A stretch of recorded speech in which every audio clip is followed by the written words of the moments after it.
पिछले पार्ट में इसके गुड मॉर्निंग पिछले पार्ट में मैंने इसके गैल्वेनोमीटर के आपको कुछ बेसिक आइडिया दे दिया था, वर्किंग बता दी थी, प्रिंसिपल बता दिया था, कंस्ट्रक्शन बता दिया था और फाइनली ये भी बता दिया था कि करंट प्रोपोर्शनल है थीटा के डिफ्लेक्शन से मेजर करते हैं कि करंट आ गई है।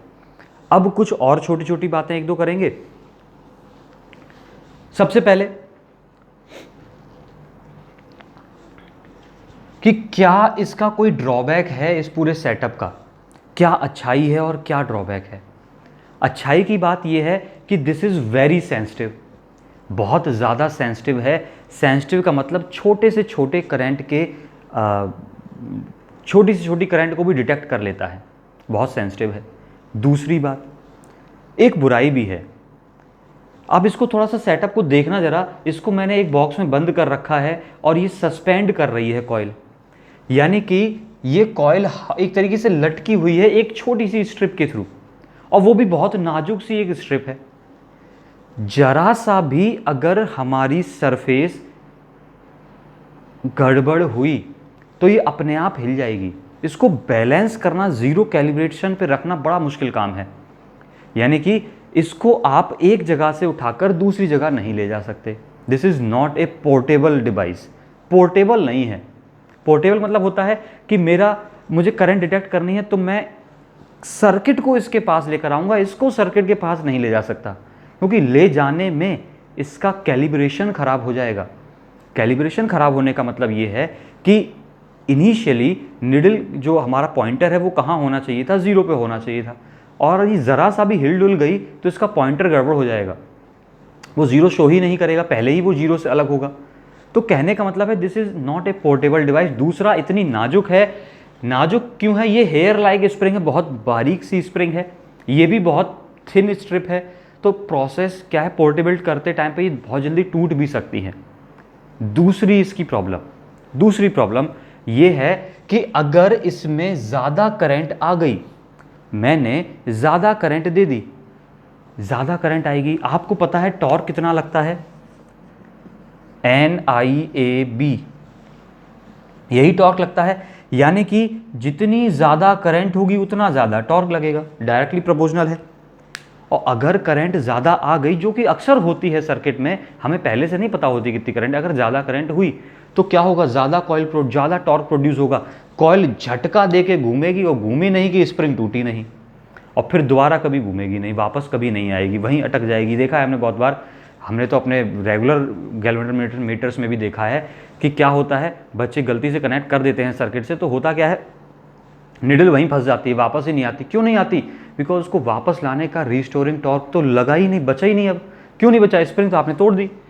तो क्या होता है, इनका एक ड्रॉबैक भी है कि ज़्यादा करंट से बचाना है इनको। ज़्यादा करंट आएगी तो स्प्रिंग टूट जाएगी, स्प्रिंग टूट जाएगी मतलब ही ख़राब हो गया, वापस नहीं आ सकता। तो उसको बचाने का कुछ उपाय भी करते हैं हम। उसको बचाने के लिए हम शंट वगैरह यूज़ करते हैं, तो शंट भी सिखाई जाएगी आपको, अगले लेक्चर में सिखाई जाएगी वो, कि बहुत बड़ा टॉपिक है। अभी के लिए मैंने सिर्फ इतना बताया कि क्या होती है इसके ड्रॉबैक्स, समझ गए। अब आगे बढ़ते हैं। दो बहुत फेमस टर्म्स हैं हमारे साथ जुड़े हुए, हटा दूं इसको।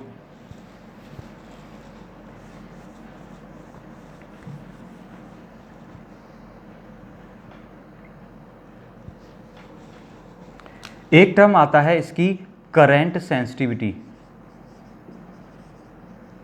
पहले तो मैंने अभी वर्ड बोला था सेंसिटिविटी क्या होती है, तो सेंसिटिविटी क्या होती है इसको डिनोट करते हैं पहले तो करंट सेंसिटिविटी को IS से। सेंसिटिविटी क्या होती है, कोई भी गैल्वेनोमीटर कितनी छोटी से छोटी करंट को डिटेक्ट कर सकता है। करंट सेंसिटिविटी क्या बनी, इसको डिनोट करते हैं IS से, और बनती है डिफ्लेक्शन पर यूनिट करंट। क्या बनती है? डिफ्लेक्शन पर यूनिट करंट। एक यूनिट करंट आने पर कितना डिफ्लेक्ट हुई, अभी बताऊंगा, इसको समझाऊंगा। डेफिनेशन सुनना, डिफ्लेक्शन पर यूनिट करंट। क्या बन गया? डिफ्लेक्शन कितना है, थीटा है, करंट पर यूनिट करंट यानी कि I, तो IS is equal to theta upon I। IS is equal to theta upon I, मतलब डिफ्लेक्शन पर यूनिट करंट। मैंने बोला दो गैल्वेनोमीटर मेरे पास हैं, एक गैल्वेनोमीटर A है, एक गैल्वेनोमीटर B है। मान लीजिए जस्ट सपोज दैट, अच्छा डिफ्लेक्शन की बात करें, अब पहले यूनिट और लिख लो एक बार, यूनिट और लिख लीजिएगा तब बात बनेगी। यूनिट की बात करेंगे, डिफ्लेक्शन, डिफ्लेक्शन यानी कि रेडियन पर एम्पियर, क्या बन गई, रेडियन पर एम्पियर। करंट की यूनिट एम्पियर होती है। अब डिफ्लेक्शन को कई बारी रेडियन की जगह हम ऐसे ही मेजर करते हैं, हमारी स्केल लगी है, ये 0 है, अब ये 1 2 3 4, 1 2 3 4, बात है समझना बहुत जरूरी है। तो इनको क्या बोलते हैं, एक डिवीजन, दो डिवीजन, तीन, चार, चार डिवीजन हो गई है। तो कई बार डिफ्लेक्शन ऐसे भी मेजर किया जाता है कि भाई एक डिवीजन के बराबर डिफ्लेक्शन हो गया, या फिर हो सकता है इनके बीच में बहुत सारे छोटे छोटे हो। तो मैं आपको एक बात समझाने की कोशिश कर रहा हूं कि कैसे और डिफ्लेक्शन को मेजर कर सकते हैं। हम कह सकते हैं कि एक डिवीजन के बराबर डिफ्लेक्शन हो गया, या 10 डिवीजन के बराबर डिफ्लेक्शन हुआ, 20 डिवीजन के बराबर डिफ्लेक्शन हुआ, ऐसे भी तो मेजर कर सकते हैं हम। तो ऐसे जब मेजर करते हैं तो उसको हम एक और तरीके से मेजर कर सकते हैं, इसकी यूनिट एक और बन सकती है, और डिवीजन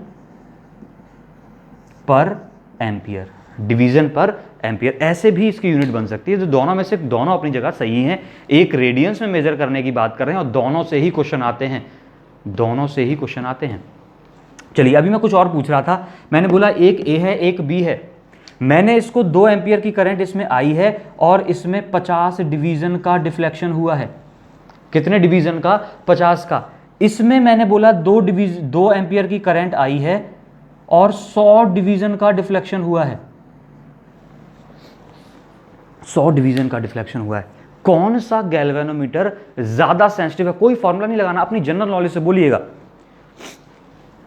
2 एम्पियर की करंट आई, 50 डिवीजन, अब 50 100 थोड़े ज्यादा बड़े नंबर हो गए, मैं बोलता हूं, मान लीजिएगा 2 डिवीजन का डिफ्लेक्शन हुआ और यहां पर मैंने बोला 3 डिवीजन का डिफ्लेक्शन हुआ।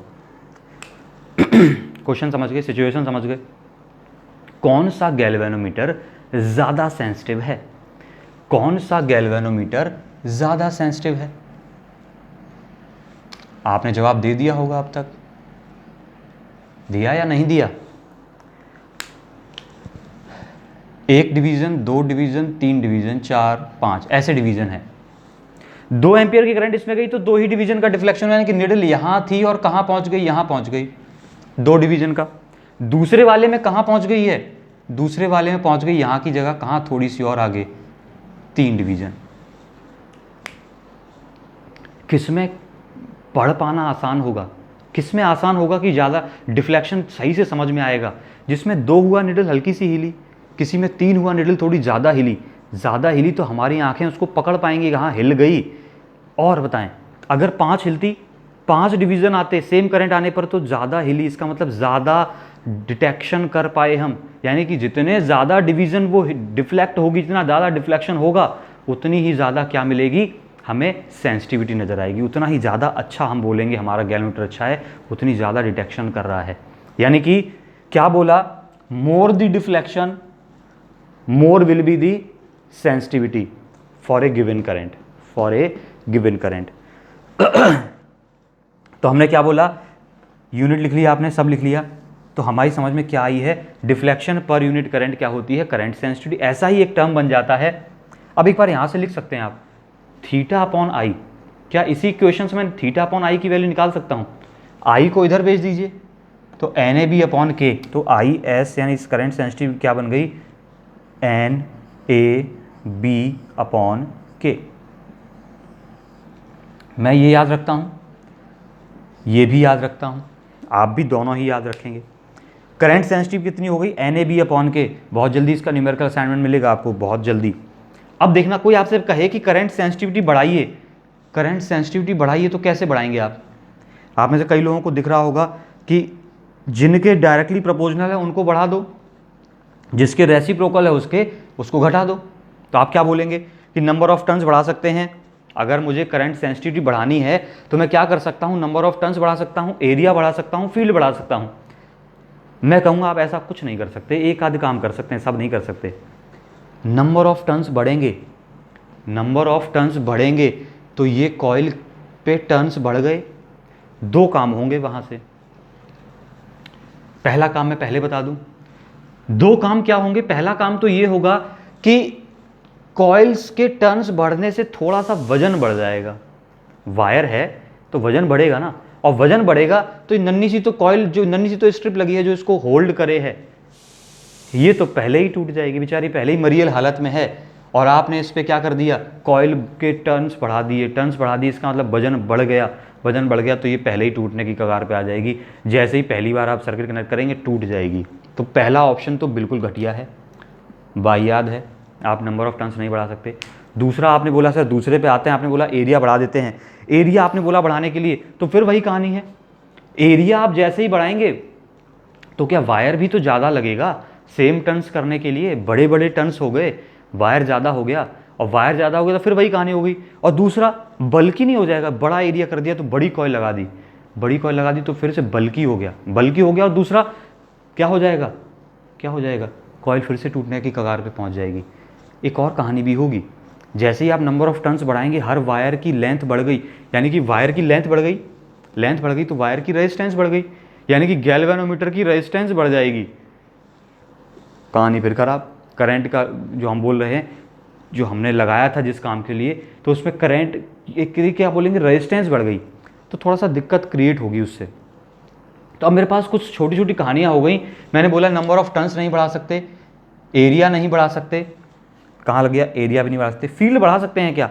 हाँ, फील्ड बढ़ा सकते हैं, कोई दिक्कत नहीं है। कैसे बढ़ा सकते हैं? ये जो मैग्नेट्स हमने लिए हैं, ये स्ट्रॉन्ग मैग्नेट्स ले लेंगे, हल्की ना लेके कैसे ले लेंगे, स्ट्रॉन्ग मैग्नेट्स ले लेंगे तो फील्ड बढ़ जाएगा।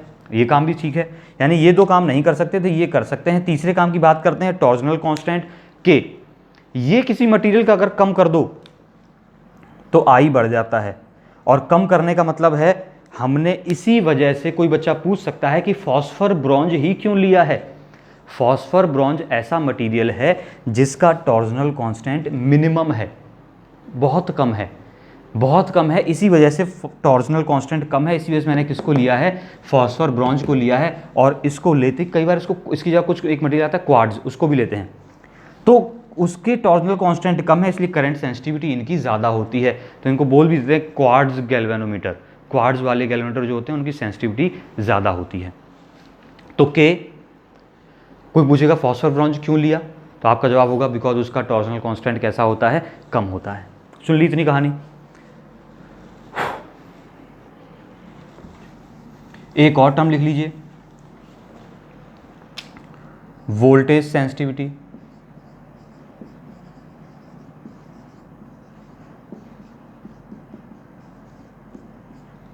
इसको डिनोट करते हैं Vs से, वोल्टेज सेंसिटिविटी यानी कि S। अब मैंने बोला वोल्टेज सेंसिटिविटी को डिफाइन कैसे किया गया? करंट सेंसिटिविटी को डिफाइन किया था डिफ्लेक्शन पर unit current, voltage sensitivity define किया डिफ्लेक्शन पर यूनिट वोल्टेज। कैसे डिफाइन किया? डिफ्लेक्शन पर unit voltage, theta upon V, deflection पर यूनिट वोल्टेज। अब वोल्टेज की बात करेंगे, यहां पर कुछ वोल्टेज लगी होगी। हम एक बात जानते हैं, अगर इस कॉइल की रेजिस्टेंस R है, अगर इस कॉइल की रेजिस्टेंस R, रेजिस्टेंस तो होगी, वायर है तो कुछ रेजिस्टेंस होगी, तो इसके अक्रॉस पोटेंशियल डिफरेंस कितना हो जाएगा? I into are. करंट तो हमने कितनी मानी है? I मानी है। तो मैं क्या बोल सकता हूं? Vs is equal to theta, V का मतलब I इंटू आर। कोई बोलेगा यहां पर R क्या है? Resistance of the coil. R क्या है? Resistance of the coil. आप बोलिएगा थीटा अपॉन आई को अपन क्या जानते हैं? IS जानते हैं। मैं लिख सकता हूं इसको IS अपॉन में R। तो Vs is equal to IS upon R। Clear? I think दिख रहा होगा। वोल्टेज सेंसिटिविटी बन गई, करंट सेंसिटिविटी बन गई। R यहां पर जरूर लिखना है। R क्या है?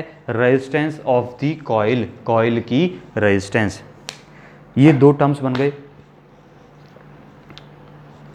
ये गैल्वेनोमीटर के किस्सा खत्म हुआ। किस्सा नहीं खत्म हुआ, अभी सिर्फ गैल्वेनोमीटर की शुरुआत हुई है, बेसिक।